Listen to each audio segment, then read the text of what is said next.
a stone. I just don't know where I can go. Fun's getting low. Winter is a coming fast and colder than the last. Pity for me, cold as can be. When breezes blow with ice and snow, no wonder then I sing time and again. Welcome back to Sparking on Ice, the coldest podcast on the internet. When we last left our intrepid hero, me, I was just falling asleep after my first partial day, really, in Antarctica. And I slept well and deeply. The bed was okay. I woke up on time to get to work. We start our day at work at 7:30 in the yoga room with stretching. And it's very important that we stretch here every day because it's cold and we move a lot. And we'll get into some of that later. And then breakfast was okay, I guess. Eggs and sausage, and we'll see. It was a Saturday, so it probably had fruit crumble or something like that. I don't remember exactly, but we generally have fruit crumble on Saturdays. And then I went to my stretching, and then I went to my work center, and my boss was very nice. My coworkers were very nice, and it was different. It was interesting. We have a shop. You know, we're electricians. We have a shop and we do things. My first day was basically training, paperwork, and training, and then lunch hit. Lunch was fine. I don't remember what it was, but it was okay. So we eat in a galley, and then we have very good chefs and stewards here. They cook very good food most of the time. Sometimes it's like, I don't even know what this is supposed to be, but it's not what it says. But that's a different story altogether. And then right after lunch, I am talking to the wife, the computers that we're allowed to use at the kiosk. And one of my roommates comes up to me, and he says, we have to talk. And I'm like, okay, what's going on? Turns out I snore very, very loudly. I was extra tired, and maybe I slept really deep and got really into snoring. You know how it works. Well, the first thing I do is I go to housing, and they say, well, we have to give 24-hour notice before you can move. And I'm like, okay, fine. So I was like, okay, I'll move rooms, not a problem. Sunday is our day off around here, so I really didn't know what to do on Sunday. So I talked to the wife on the computer. I walked around a bit. I saw a few things, and it was an uneventful Sunday. It was nice. There wasn't any snow really on the ground. It's all this volcanic ash. I mean, we're in the middle of summer when I showed up. It's January, so it was really nice. I got all my gear and everything sorted out, so packed up the stuff that I had unpacked, a few things, and got ready for my room move. Well, Sunday afternoon comes, I get the key to my room, and I move just down the hallway, and it's not bad. Set up my bed. It's somebody I've already met, so it's not a big deal there. And I have dinner, and it's dinner. I don't remember what it was. And then I go to bed. And I wake up in the morning, and I ask my roommates, like, okay, how bad was my snoring? And they're like, it was bad. So I go back to housing, and they're like, okay, we got one other option. We'll see what we can do. And by the afternoon, I had a new key to my own room in another dorm that was across the station. It's like, good. Now I can. Because I was really worried. I was keeping people up. I wasn't sleeping well. They weren't sleeping well. So we got it fixed. Get my own room. Beautiful, perfect, wonderful. Get my own room. The next 2 weeks are pretty uneventful. I take a lot of pictures. I start making videos, which are on my YouTube channel. I talk to the wife every day, 3 times a day. I'm learning how this place works. I'm getting a lot of training in, and I'm reading a lot of the logs that some of the previous electricians had left, and I'm learning how the computer works and the work order tracking and the emails and all this other stuff. It's all good stuff. And then towards the end of 2 weeks, I'm really starting to get in my groove, and then my computer dies. I don't know what happened. I don't know how. I think there was some sort of, we have dirty power here. We're fed off of generators. And anybody that knows anything about electrical generation, generators are the dirtiest power there is. It's very spiky. So I'm thinking I might have gotten a spike on my motherboard somewhere, and it fried. So now I'm like, oh man, down a computer. What am I going to do? So I go and I order a new computer, and not a new one, a used one. It's an old Dell piece of beast, right? It weighs twice as much as an old one, has half the storage, half the speed, but it's tough. And that's what I need down here is tough. So that's what I got. And I know it's coming on the next plane, which is not till mid-February. So I've got like 3 weeks of no computer of my own. So I'm using the kiosk computers for everything. And, I'm getting to know my coworkers, getting all that stuff sorted out, and we're getting friendlier and friendlier. Then one day I'm looking on our employer's website, and I noticed that the position for winter is still open. Now I've been here about 2.5 weeks, and I'm like, this place is amazing. There's little things here and there. You got to share the bathrooms. You got to share a shower. You got to share the laundry rooms. There's a lot of community sharing. There's a lot of community stuff. There's some good bars. But no, there's a lot of stuff that community does to keep the place running. We do our own cleaning, mostly. When we have janitorial staff for things like bathrooms and main hallways and stuff like that. But we do our own trash service. We have what's called a house mouse duties, and you do your house mouse duties when you're assigned. You clean up the trash center, or you vacuum the hallways or the lounge or whatever you're assigned to do. That's part of your contract job is to do house mouse. That way the Janos don't have to spend all their time cleaning up after your dumbass. Anyways, the food is okay. Like I said, sometimes you can't identify it. Sometimes you can.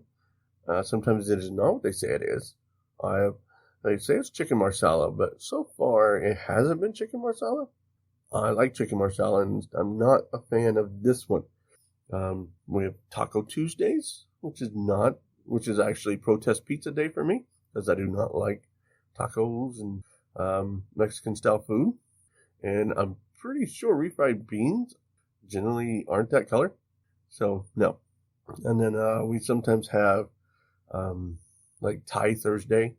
Again, protest pizza day for me because it's spicy and I can't eat spicy food. But for the most part, it's pretty good. And, back to what I was saying. So I decided to apply for this position. And everybody's saying, are you sure? Because you've only been here a couple weeks. I'm like, look, this place feels so right to me. Everything so far. I mean, it's cold. Yeah, it's isolated. But so's Montana. The only difference is I don't have my family here. And, while that is a horrible thing, and I do miss them dearly, I'm looking at the long term here. So, yeah, I can do a little while longer without my family. So I applied for the position. I have to take another PQ, but this one is just, what was it? They wanted a gallstone check. They ultrasound my gallstone, make sure I don't have any, or a gallbladder, make sure I don't have gallstones, and then look at the other soft tissues in my abdomen area, right? Just see if anything's going to break for the winter, because we get one flight every other month in the winter. And I get accepted, and I sign my contract, and I'm happy. I have this, now I'm here till October, and I count the days, and I'm like, I still have over 270 days left. That's a long time to be down here on the ice. But some good things happened. At the end of, in the middle of February, main body leaves. Main body is basically the large mass of people that come here during the summer to either do science experiments or support the people doing science experiments. And then there's, at one point during Vessel, which is another thing we have to talk about for January, is our population was over 1,000. Now, I don't know if you can comprehend how big this place is, but it's not that big. I mean, it's the size of a small city, or maybe a small town, really. You could walk across the whole thing in 5 minutes, literally. Most of our time is spent walking. In fact, first 2 weeks, that's all I did was walk. I hadn't gotten my driver training yet, so I couldn't drive. Got a lot of other training, but not my driver training. But back to Vessel. Vessel is when we get our annual shipment of supplies. So what happens is they ship in a lot of people to run the trucks and to run the cargo and to support the people running trucks and cargo. So there's this ton of people, and everybody's packed in like sardines. Even I got a roommate during Vessel. And yeah, he was not my roommate for very long, but that's okay. Ended up my friend Matt came back from the pole. He had taken off the first week that I was here and gone to pole. And when he came back, he requested my room to keep weirdos from getting my room. It was very nice of Matt. I appreciate that. Thank you. And he was okay. He slept like the dead, so he'd never noticed that I was snoring. But that's cool. So back to Vessel. So there's trucks running all the time, 24 hours a day. Of course, you have 24 hours of sunlight. And that is hard to get used to. It really is. Getting used to, you wake up and there's light. You go to sleep and there's light. You wake up in the middle of the night, there's light. It's never ending in the summer. It can get frustrating to those of us who are not sun lovers. Now, I like the sun. It's very nice. It is very warming. But the problem is you're dressed for the cold down here. And like my Carhartt coat is black. And it gets hot. In a black coat and a black pants. And anyway, I'm rambling on here. I don't know what's going on. We were talking about Vessel. So Vessel is a hectic time around here. You got to be careful for the trucks. Trucks are being driven by Kiwis or New Zealanders. They apparently like being called Kiwis. That's cool. So they don't generally drive on the proper side of the road, so they're not always used to looking everywhere they're supposed to. But they're pretty good. We didn't have any accidents that I know of, and Vessel went well. It was longer than it should have been, but that's a whole different issue that I can't really talk about. Something about tires. And so 2 weeks, week and a half of Vessel, then the ship moves out. One of the cool things about Vessel was the icebreaker Polar Star came out and broke up the ice in the bay. Remember I said that the bay, which is the Ross Sea actually, is covered in sea ice. Well, the vessel can't get in if there's ice. So the Polar Star comes down for a week, breaks up all the ice, and then it spent an entire weekend running around they're breaking the ice. And I was like, okay, this is not doing any good. All they're doing is running over the ice, breaking into chunks, and it's refreezing. And then on a Monday, we got, 50 knots. Our winds got up to 40, 50 knots. And it was all day, and nobody wanted to go outside, and couldn't see more than a quarter mile. So we were technically in Cantu. Cantu, I'll go over conditions probably on the next episode. But Cantu, and then Tuesday morning, sun comes out, and we look out the bay, and it's open water. The wind had come in and blown all those ice chunks out to the ocean. So the vessel could make it in.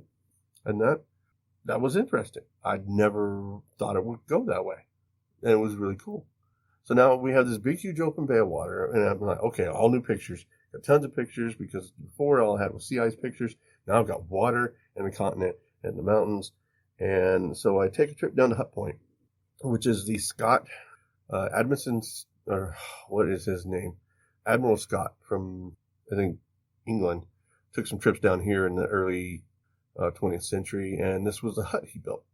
Now, there's some stuff about this hut that is very interesting, and I've got a YouTube video with all the pictures on it. If you go to the channel, you can see them. One of the interesting things about this hut is that it was designed and built for the tropics. I don't know how smart these people were, but apparently not smart enough to realize that a building built for the jungle, not very efficient on the ice. So it turns out they can't live in it, and they only use it for shelter until one of the other explorers, I got to get all these names straight, came through, and his ship blew out to sea one day. Yeah, the winds get that bad, it breaks the riggings, and it blows out to sea. and they were stuck for 2 years because